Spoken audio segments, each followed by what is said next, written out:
ഇനി നമുക്ക് പറയാനുള്ളത് അക്വസ് ഹ്യൂമറിന്റെ ഡ്രെയിനേജ് വർദ്ധിപ്പിക്കുന്ന മരുന്നുകളെ കുറിച്ചിട്ടാണ്. അക്വസ് ഹ്യൂമറിന്റെ ഡ്രെയിനേജ് വർദ്ധിപ്പിക്കുന്ന ആദ്യ മരുന്ന് പ്രോസ്റ്റാഗ്ലാൻഡിൻ അനലോഗ്സ് അല്ലെങ്കിൽ PG prostaglandin F2 alpha analogues ആണ്. ഇതാണ് നമ്പർ 1 മരുന്ന് അല്ലെങ്കിൽ drug of choice in open angle glaucoma. പക്ഷേ നമ്മൾ മിക്കവാറും ബീറ്റ ബ്ലോക്കേഴ്സ് ആണ്. ഇതിന് വിലയൊക്കെ ഇത്തിരി കൂടുതലായിരിക്കും. ബീറ്റ ബ്ലോക്കേഴ്സ് ആയിരിക്കും മിക്കവാറും പല ആൾക്കാരും പ്രിഫർ ചെയ്യുന്നത് എന്ന് മാത്രം. പക്ഷേ ഇതാണ് actually this has to be given because പ്രശ്നം തടസ്സം ബ്ലോക്കാണ്, ഒഴുകുന്നില്ല. സോ ഈ മരുന്നുകളുടെ പ്രവർത്തന രീതി എന്ന് വെച്ചാൽ ഉവിയോസ് ക്ലീറൽ ഔട്ട്ഫ്ലോ വർദ്ധിപ്പിക്കുക എന്നുള്ളതാണ്. സോ അപ്പൊ നമ്മൾ എന്താണ് ഈ ഉവിയോസ് ക്ലീറൽ ഔട്ട്ഫ്ലോ എന്ന് പറയുന്നത്? സോ ഇവിടെയാണ് അക്വസ് ഹ്യൂമർ ഉണ്ടാകുന്ന പറഞ്ഞു. ഇത് പോസ്റ്റീരിയർ ചേംബർ ആണ്. ഇവിടെ നിന്ന് ഇങ്ങനെ ഒഴുകി വരണം, ഒഴുകി ആന്റീരിയർ ചേംബറിൽ ഇവിടെയാണ് ദിസ് ഏരിയ.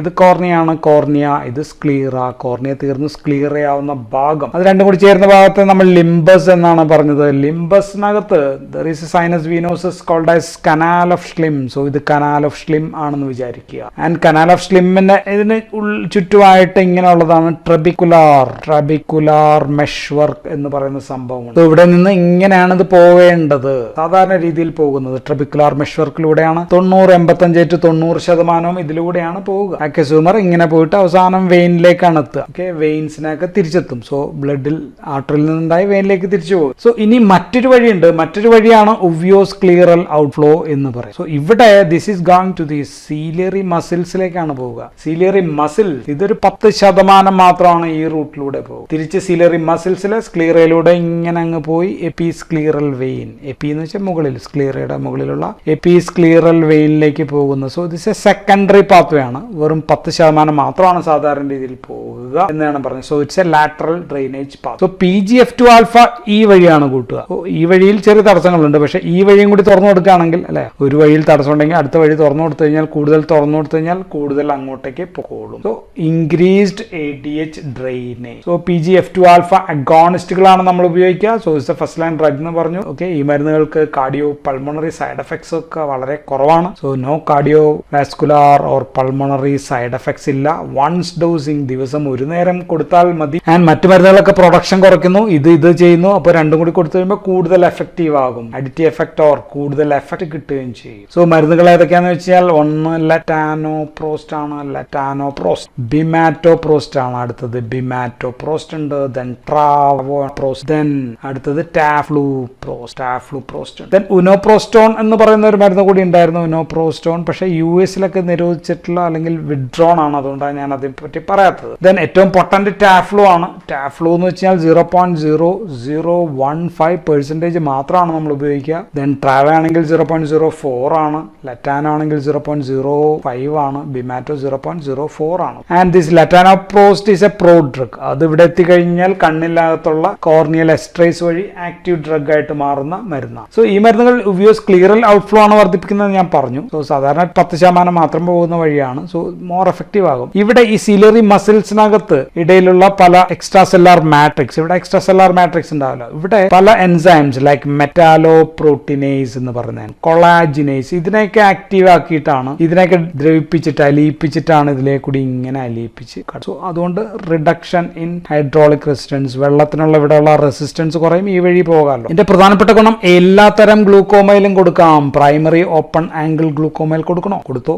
ദെൻ അതിൽ ഡ്രഗ് ഓഫ് ചോയ്സ് ആണെന്ന് പറഞ്ഞു. നോർമൽ ടെൻഷൻ ഗ്ലൂക്കോമ ഞാൻ പറഞ്ഞു. നോർമൽ ടെൻഷൻ എന്ന് വെച്ചാൽ ഗ്ലൂക്കോമയിൽ ഇത് കൂടാത്ത ഇൻട്രാക്കുലർ ടെൻഷൻ കൂടാത്ത ഗ്ലൂക്കോമയാണ് normal tension glaucoma. Then chronic ആയിട്ടുള്ള closed angle or angle closure ഗ്ലൂക്കോമയിൽ കൊടുക്കാം. പിഗ്മെന്റ് ഡിസ്പേർഷൻ സിൻഡ്രോമിൽ കൊടുക്കാം. Exfoliation glaucoma. സോ വിവിധ തരം ഗ്ലൂക്കോമയിൽ നമുക്ക് കൊടുക്കാം. പ്രോസ്റ്റാഗ്ലാൻഡിൻസ് ആണ്, അതുകൊണ്ട് ആർക്കൊക്കെ കൊടുക്കാൻ പാടില്ല?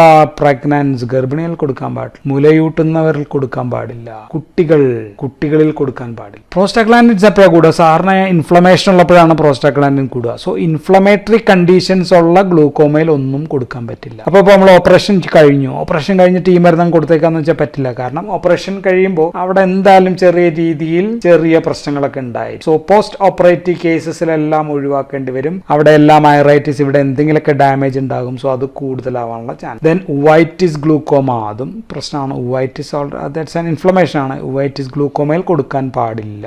ദെൻ ആക്റ്റീവ് ആയിട്ടുള്ള ഹെർപ്പസ് സിംപ്ലക്സ് രോഗം തൊട്ട് കഴിഞ്ഞു വന്ന ആൾക്കാരിലൊക്കെ ഉണ്ടെങ്കിൽ മരുന്ന് ഒഴിവാക്കണം. പിന്നെ അഡ്വേഴ്സ് എഫക്റ്റും കൂടി സ്ലോലി, ഞാൻ സ്പീഡിലാണ് പറയാ. അഡ്വേഴ്സ് എഫക്റ്റ് പറഞ്ഞു കഴിഞ്ഞാൽ പല വിധത്തിലും കോർണിയയിലും ഐറിസിലുമാണ് കൂടുതലായിട്ട് അഡ്വേഴ്സ് എഫക്റ്റ് ഉണ്ടാക്കും. ഓക്കെ, ഇതാണ് ഇതിന്റെ ഏറ്റവും പ്രധാനപ്പെട്ട പ്രശ്നങ്ങൾ. ഇവിടെ രണ്ടും കൂടുതലായിട്ട് അഡ്വേഴ്സ് എഫക്റ്റ് ഉണ്ടാക്കും. ദെൻ ഐറിസിന് ഒരു കളർ കൊടുക്കും, ഐറിസ് പിഗ്മെന്റേഷൻ, ഐറിസിന്റെ നിറം ഡാർക്ക് ആക്കും, ഡാർക്ക് കളർ ആക്കും. സോ ഏത് കണ്ണിലാണോ ഒഴിക്കുന്ന ആ കണ്ണ് ഡാർക്ക് ആയിരിക്കും, മറ്റേ കണ്ണിൽ അത്രയും പ്രശ്നം ഉണ്ടാവില്ല. സോ ഹെട്രോക്രോമിയ എന്നാണ് അതിനെ പറയുന്നത്. ഇതൊരു ഈസ്തെറ്റിക് പ്രശ്നമാണ്. ദെൻ മാക്കുലാർ എഡീമ ഉണ്ടാക്കാം, സിസ്റ്റോയിഡ് മാക്കുലാർ എഡീമ, കാട്രാക്ട് സർജറിക്ക് ശേഷം CME ഉണ്ടാക്കാം. ദെൻ ഡ്രൈ സാൻഡി ഐസ് ഉണ്ടാക്കാം. ദെൻ അടുത്ത സൈഡ് എഫക്ട് എന്ന് വെച്ച് കഴിഞ്ഞാൽ ഇപ്പോൾ കണ്ണിന്റെ കൺപീലി, ഇത് ഇവിടെ പുറത്താണെങ്കിൽ കൺപീലി കുറഞ്ഞ ആൾക്കാരിൽ അല്ലെങ്കിൽ ഉള്ള ആൾക്കാരിൽ ഇത് ഇങ്ങനെ ഭയങ്കരമായിട്ട് കട്ടി കൂടുകയും നീളം കൂടുകയും ചെയ്യും. സോ കൺപീലി വളർച്ച, ഐലാഷ് വളർച്ച, അതിനപ്പം നമുക്ക് എന്ത് വിളിക്കാം, ഹൈപ്പർ കൂടുന്നതാണ് ഹൈപ്പർ ട്രൈക്കോസിസ് എന്ന് വിളിക്കാം. ഹൈപ്പർ ട്രൈക്കോസിസ് ഉണ്ടാക്കും. പക്ഷെ ഇത് ദോഷഫലമാണെങ്കിലും പല ആൾക്കാർക്കും ഇങ്ങനെ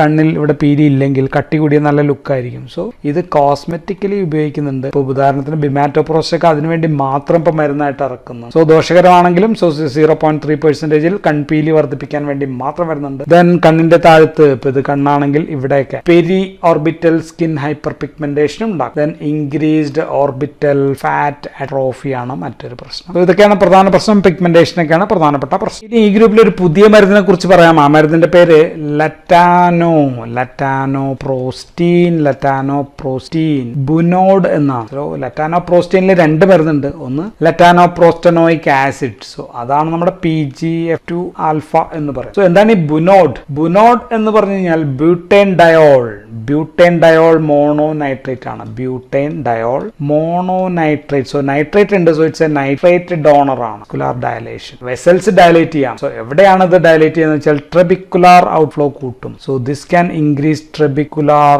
ഔട്ട്ഫ്ലോ.